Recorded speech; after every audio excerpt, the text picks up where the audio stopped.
మనం చేసే పనులు ఆశీర్వాదమా లేక శాపమా? కొన్ని రోజుల క్రితం మన పనుల్లో, వ్యాపార లావాదేవీల్లో దేవుణ్ణి ఎలా మహిమపరచగలమో చూశాం. ఇప్పుడు మళ్ళీ అదే విషయాన్ని ఇంకా కొంచెం విస్తరించి చర్చిద్దాం. మన ప్రసారాలు వింటున్న ట్రావిస్ ఇలా అడుగుతున్నాడు.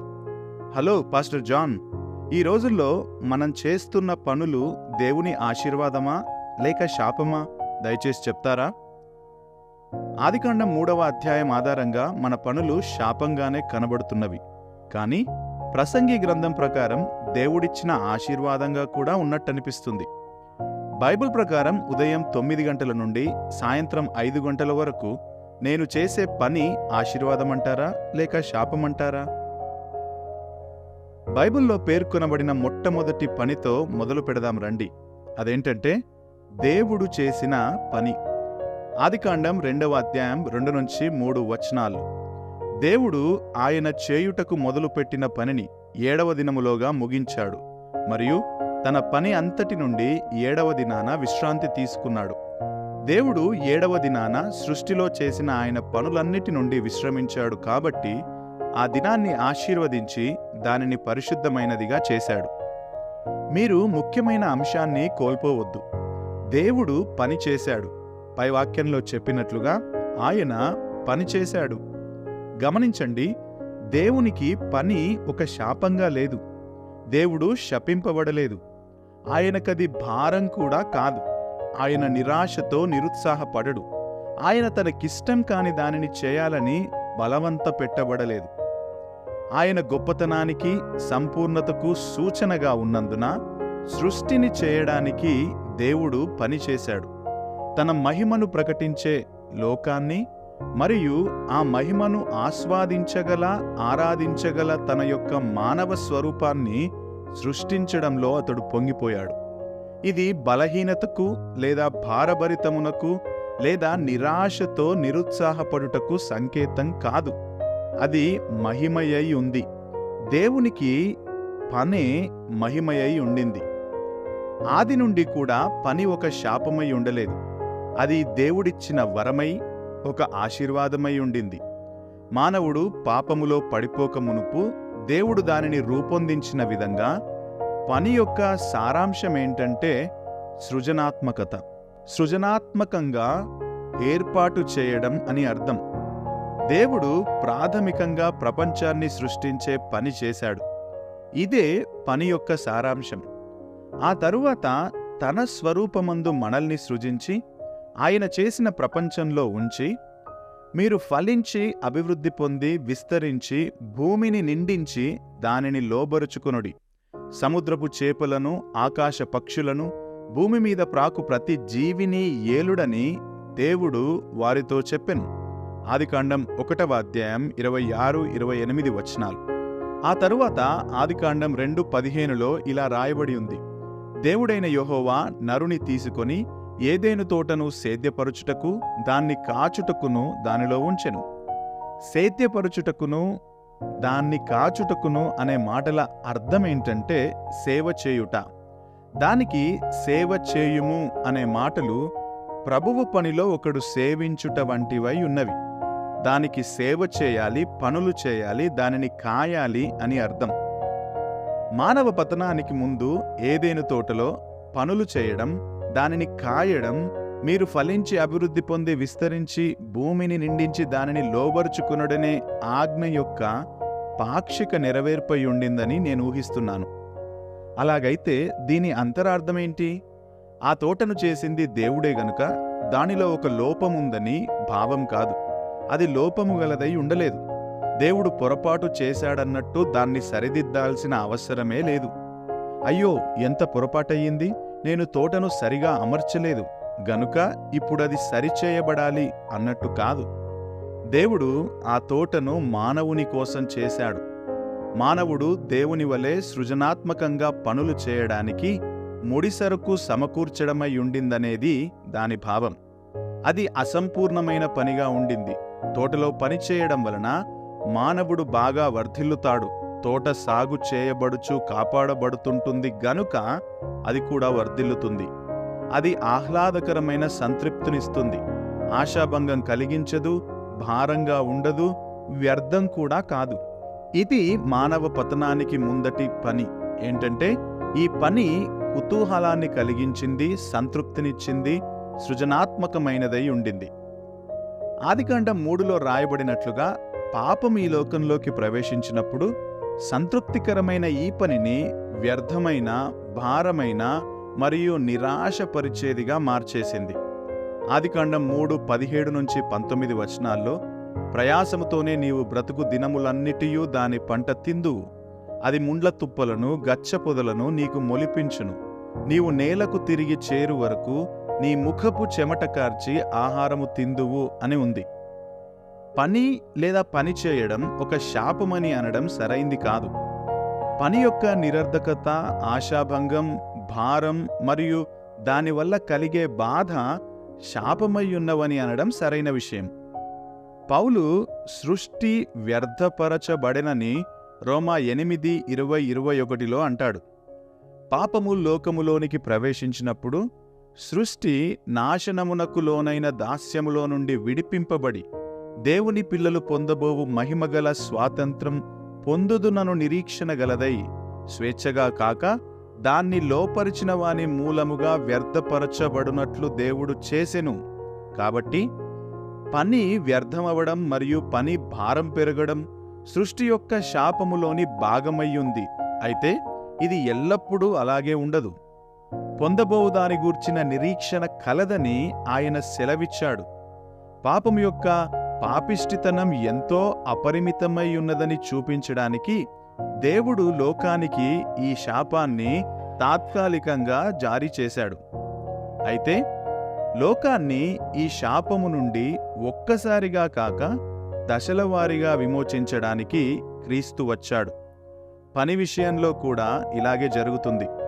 సువార్త అంటే యేసు అనుగ్రహించు రక్షణ గూర్చిన సువర్తమానం. నీవు రక్షణ సంపాదించడానికి సాధనంగా పని చేయాల్సిన అవసరం లేదు. నీవు దానిని సంపాదించలేవు, అది ఉచితం. రక్షణలో అసాధ్యమైన, నిరీక్షణ లేని, భారమైన పాత్రను పనికి కేటాయించబడలేదు. ఇది నిజంగా శుభవార్తే. ఎఫెసీ పత్రిక 2:8-10 ప్రకారం మన రక్షణలో జరిగే పని గూర్చి చెప్పబడిన 3 విషయాలను ఒకసారి వినండి. మీరు విశ్వాసము ద్వారా కృపచేతనే రక్షింపబడి ఉన్నారు. ఇది మీ వలన కలిగినది కాదు, ఇది దేవుని వరమే. క్రియల వలన కలిగినది కాదు గనక ఎవడునూ అతిశయపడ వీలులేదు. మరియు మనము వాటి యందు నడుచుకొనవలెనని దేవుడు ముందుగా సిద్ధపరిచిన సత్క్రియలు చేయుటకై మనము క్రీస్తు యేసునందు సృష్టింపబడిన వారమై ఆయన చేసిన పని అయ్యున్నాము అంటాడు. మనము సత్క్రియలు చేయుటకై క్రీస్తునందు పునఃసృష్టింపబడ్డాము. ఇది మహిమకరమైన సంగతి. మొదటిగా, పని మనలను రక్షించదు, క్రీస్తే మనలను రక్షిస్తాడు. విశ్వాసముంచుట ద్వారా ఆయన రక్షిస్తాడు. రెండవదిగా, దేవుడే కల్పించుకొని ఈ కార్యం చేస్తాడు. ఆయన మనల్ని నూతనపరుస్తాడు మరియు క్రీస్తునందు నూతన సృష్టిగా మనల్ని చేయడానికి అవసరమయ్యే అన్ని విషయాలను ఆయన చేస్తాడు. మనము ఆయన చేతి పని అయ్యున్నాం. మూడవదిగా, మనమిప్పుడు ప్రేమింపబడ్డాం, క్షమింపబడ్డాం, అంగీకరించబడ్డాం మరియు దత్తత తీసుకోబడ్డాం. కాబట్టి మనము సత్క్రియలు చేయడానికి సృష్టింపబడ్డాం. మనము మొట్టమొదటిసారి ఆదియందు సృజింపబడినప్పుడు సత్క్రియలు చేయు మానవులమై ఉండడానికి సృజింపబడ్డాం. మనము మానవులముగా సృజింపబడడానికి ఇదే అసలైన ఉద్దేశమై ఉండింది. మరియు మనం సత్క్రియలు చేయుటకై క్రీస్తునందు మరలా జన్మించబడ్డాం. క్రీస్తునందలి ఈ పని భారమైంది కాదు. ఇది నీకు భారంగా ఉన్నట్లయితే, యేసుకు విధేయత చూపడం మరియు క్రీస్తు కొరకు పనిచేయడం నీకు భారంగా ఉన్నట్లయితే, నీవు స్పష్టంగా ఆలోచించడం లేదని అర్థం, లేదా నీవు క్రీస్తును నమ్మాల్సిన విధంగా నమ్మడం లేదని అర్థం. మత్తయి సువార్త 11:28-30 వచనాల్లో రాయబడిన మాటలు విందాం. ఇది మనలను చేయాలని క్రీస్తు పిలుపునిచ్చిన పని యొక్క పరస్పర వైరుధ్యమయ్యుంది. ఒక పక్క కష్టపడి పనిచేయడానికి కాడి మోపబడిన ఎద్దుల వలె మనమున్నాం. మరొక పక్క మనం చేసే పని పక్షి ఈక కంటే తేలికగా ఉంది. పై వచనాలు ఇలా చెబుతున్నాయి: ప్రయాసపడి భారము మోసుకొనుచున్న సమస్త జనులారా నా యొద్దకు రండి, నేను మీకు విశ్రాంతి కలుగజేతును, మీ మీద నా కాడి ఎత్తుకొనుడి. ఒక్క నిమిషం, విశ్రాంతి అని ఇప్పుడే కదా అన్నారు, మళ్ళీ కాడి అంటున్నారు, అదేంటి? ఎద్దులు నాగలిని లేదా బండిని లాగేట్లు వాటి మెడ మీద పెట్టబడేదాన్ని కాడి అంటారు. అది గట్టిగా ఉంటుంది. నేను సాత్వికుడను, దీన మనస్సు గలవాడను గనుక మీ మీద నా కాడి ఎత్తుకొని నా యొద్ద నేర్చుకునుడి, అప్పుడు మీ ప్రాణములకు విశ్రాంతి దొరుకును. ఏలయనగా నా కాడి సులువుగాను నా భారము తేలికగాను ఉన్నవి అని క్రీస్తంటాడు. అవును, క్రీస్తును వెంబడించువారిగా మనం చేయాల్సిన ముఖ్యమైన పనుంది. కాడి అంటే అదే, మనం మోయాల్సిన ఒక కాడి ఉంది. చేయడానికి ఏ పని లేనివారంగా మనం సృజింపబడలేదు. పని లేనట్లయితే అది ఎంత విసుగ్గా ఉంటుంది కదా. కానీ ఈ పనిలో, ఈ కాడిలో ఆత్మకు శాపమే లేని విశ్రాంతి దొరుకుతుంది. మన పనులన్నిటిలో శాపాన్ని ఆశీర్వాదంగా మార్చే ఆ పనుల్లో క్రీస్తును మహిమపరిచే కీలకమైన అంశం 1 పేతురు 4:11 వివరించబడింది. ఒకడు ఉపచారము చేసిన ఎడల లేదా పని చేయువాడు అని అనొచ్చు. దేవుడు అనుగ్రహించు సామర్థ్యము నొంది చేయవలెను. ఇందువలన దేవుడు అన్నిటిలోనూ యేసుక్రీస్తు ద్వారా మహిమపరచబడును అని పేతురంటాడు. ఇక్కడ సామర్థ్యము అనుగ్రహించువాడే మహిమపరచబడతాడు. మనకు సహాయం దొరుకుతుంది, ఆయనకు మహిమ కలుగుతుంది. పని దాని భారమైన శాపము నుండి విడుదల పొందుతుంది. ఈ రిఫరెన్స్ కూడా గమనించండి. 1 కొరింథీ 15:10 అయినను నేను ఏమయ్యున్నానో అది దేవుని కృప వలననే అయ్యున్నాను, మరియు నాకు అనుగ్రహింపబడిన ఆయన కృప నిష్ఫలము కాలేదు గాని వారందరికంటే, ఇతర అపొస్తలులందరికంటే నేనెక్కువగా ప్రయాసపడితిని. ప్రయాసపడినది నేను కాను, నాకు తోడయున్న దేవుని కృపయే అంటాడు. మానవ పతనానికి ముందు ఉన్నట్లుగానే క్రైస్తవ జీవితంలో కష్టపడి చేసే పని యొక్క మహిమ ఇదే. ఏదెను తోటలో దినమంతా పనిచేసిన ఆదాము తాను చేసిన పనిని సంపూర్తిగా తన అవసరాలకు తగ్గట్టు చేస్తూ, తన ప్రయాసాల ఫలితంగా వర్ధిల్లుతూ దాని యందు అతిశయించాడని నేను అనుకోను. ప్రయాసపడేది నేను కాను, నాకు తోడయున్న దేవుని కృపయే.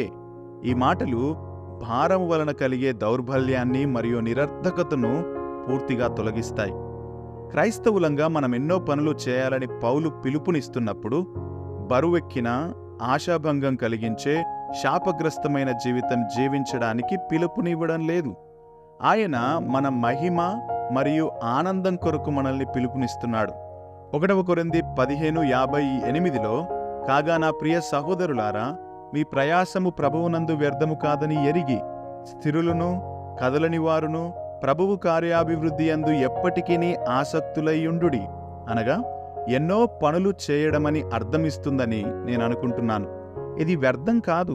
ఇది కేవలం సంఘ పనులు మాత్రమే కాదు గాని యేసుక్రీస్తు నామములో, యేసుక్రీస్తు మహిమార్థమై, యేసు శక్తి మీద ఆధారపడుతూ చేసే ప్రతి పనికి మరియు పనులన్నిటికీ వర్తిస్తుందని నేను అనుకుంటున్నాను. వాస్తవానికి కొలస్సీ 3:23-24 పౌలు ఇలా చెబుతున్నాడు: ప్రభువు వలన స్వాస్థ్యమును ప్రతిఫలముగా పొందుదుమని ఎరుగుదురు గనుక మీరేమి చేసినను, ఇది ప్రాముఖ్యమైన మాట, అది మనుష్యుల నిమిత్తము గాక ప్రభువు నిమిత్తమని మనస్ఫూర్తిగా చేయుడి, మీరు ప్రభువైన క్రీస్తునకు దాసులయ్యున్నారు అంటాడు. ఈ లెక్క చొప్పున ఇది మనం చేసే పనులన్నిటినీ, సంఘ పనులు మాత్రమే కాదు గాని అన్ని పనులను ఆరాధన స్థాయికి హెచ్చిస్తుంది. ఈ పనులను మనము ప్రభువు నామములో, ప్రభువు మీద ఆధారపడుతూ ప్రభువు మహిమ కొరకు చేసినట్లయితే అది దైవిక పని. అది క్రీస్తును ఘనపరిచే పని. మరోసారి చెబుతున్నాను, దేవుని జ్ఞానము, మంచితనము మరియు సౌందర్యం ప్రకారం లోకాన్ని రూపుదిద్దడానికి, సృజనాత్మకంగా పనిచేయడానికి మరియు లోకాన్ని లోబర్చుకోవడానికి ఆది నుండే మనం సృష్టించబడ్డాము. ఇది శాపమై ఉండలేదు, శాపము కాదు, ఇదొక ఆశీర్వాదం. ఇది నిరంతరం ఆనందమయంగా నిలుస్తుందని నేను భావిస్తున్నాను.